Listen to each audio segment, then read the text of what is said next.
This is Warden Winston Mutua. Over. Jambo Wilson, it is so nice to hear your voice. We are in Little Ituri Forest. I'm Jambo, Sipawan. Keep your eyes open and drive carefully. You should see lots of animals. I already see so many great animals over here. All these little birds just on this log, those are helmeted guinea fowl. They are very common here in Africa. And over on the right-hand side, that large brown animal with the white and black stripes on his backside, that's called the okapi. Now, if you just looked at it, you might think it was related to the zebra, but actually its nearest relative is the giraffe. Very, very cool.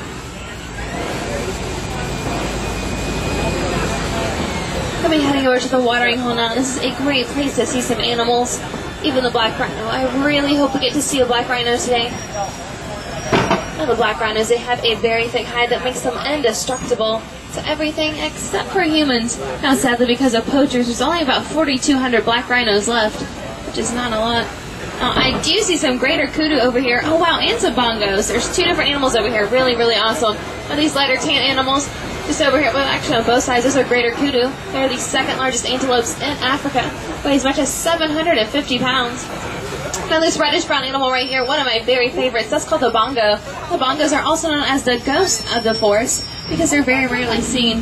It's really awesome to get to see some, especially walking around out here. That's awesome. Also, some yellow-billed storks up there. Oh, wow, and there's a black rhino. That is so awesome. Oh, I hope we can make it and get a good picture for you guys. Oh, yeah, he's stopping, hopefully. Oh, wow, that is so awesome. Now, I am going to go ahead and warn you guys, we are on a very high poacher alert today. Some poachers have been spotted around the reserve, so let's keep our eyes open for any signs of these poachers. We wouldn't want anything to hurt these beautiful animals out here. Oh, wow, guys, now over there on the right-hand side, you'll see another bongo. And you can really tell it blends in so well to this background up there. There's actually two of them up there. Really, really awesome. As you can tell with those bongos, the animals here in the forest really tend to blend into their background, so you could really be looking right at an animal and not even know it.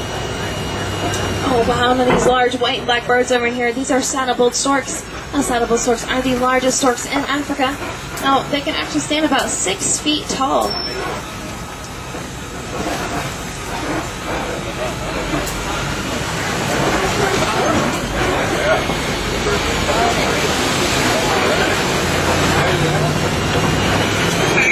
I really hope that everybody is ready to see some hippos today because we are off to the Safi River now, and this is a great place to see some hippos. Now, hippos do stay submerged under the water most of their day. This protects them from overheating. Now, they can stay under the water for as much as 5 minutes at a time. And although they look like they swim, they actually just tiptoe along the bottom, just using their front fingers. It's really, really awesome. Hopefully we'll get to see one moving under the water.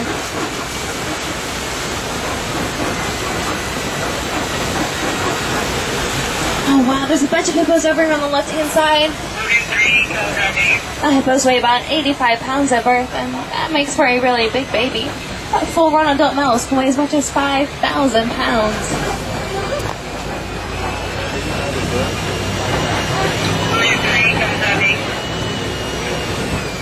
Oh, wow, that is so awesome.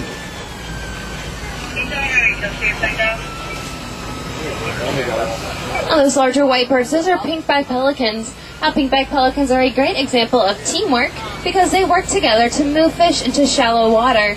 Makes for a really easy feeding. You gotta sit down for me. Thank you.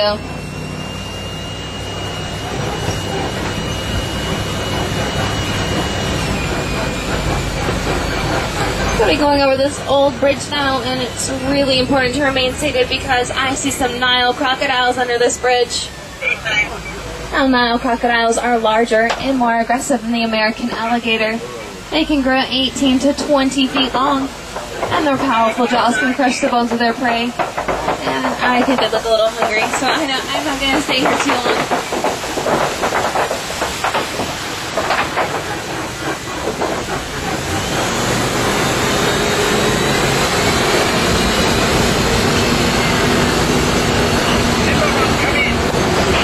This is Simba 1, over. Just wanted to let you know that my ground patrol has seen a lot of elephant activity near the Red Lake this lately. You definitely want to check out that area. Oh, thanks to that temple, so we will definitely head over that way, but right now we are on to the savannah, where it's a totally different ecosystem. And wow, speaking of different, that upside down looking tree right there, that's called a baobab. Now baobabs, they go leafless 9 months out of the year. They can do this because they store their water inside of their trunks. And you will definitely want to keep those cameras ready because you are about to see my favorite view on the entire reserve. This is the Serengeti.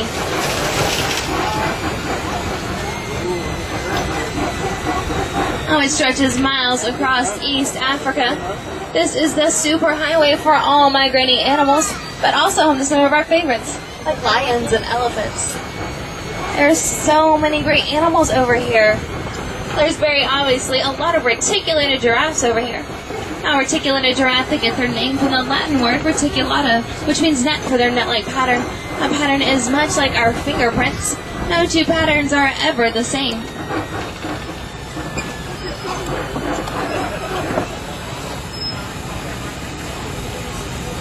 So awesome. Oh wow. Coming up on the left side of the truck, these large actually they're going to cross right in front of us. Really cool. These are Patterson's eland. Now elands are the largest antelopes in Africa. They can stand about 6 feet tall at the shoulders and weigh as much as 2,000 pounds. Really, really awesome. Now they're on both sides of the truck.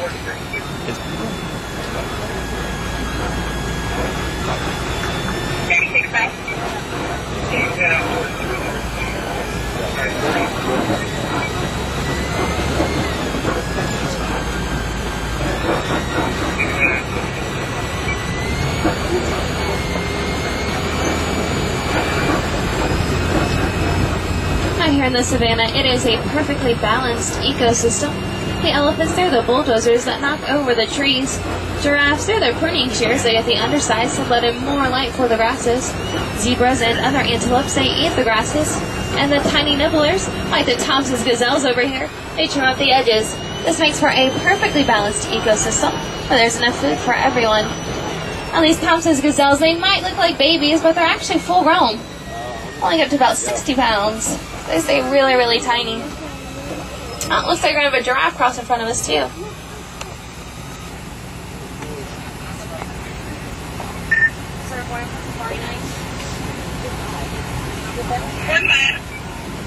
I was not towards the giraffe, but I'm back.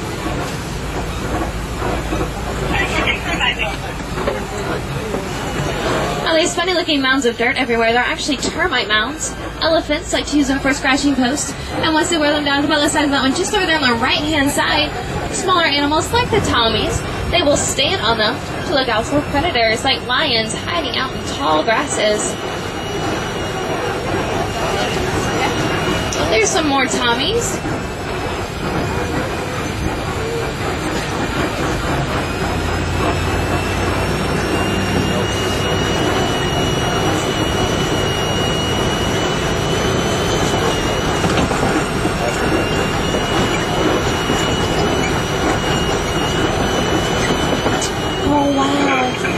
Over here, coming up on the left-hand side, and I'm kind of heading in this bushes over here. Now, these are white-bearded wildebeest. Now, these wildebeest are part of the largest migration in the world that consists of about 1.5 million wildebeest. Really, really awesome.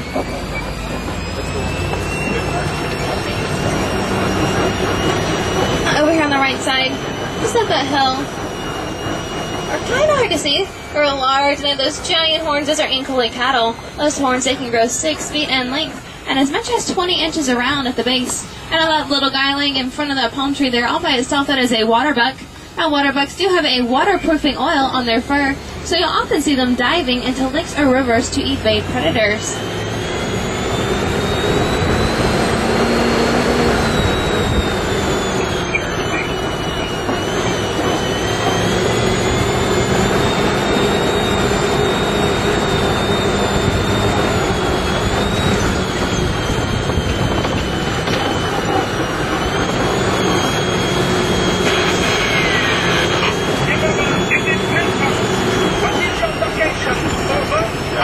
About to Monkey Point, Wilson. Keep your eyes open for me. We picked up a baby elephant that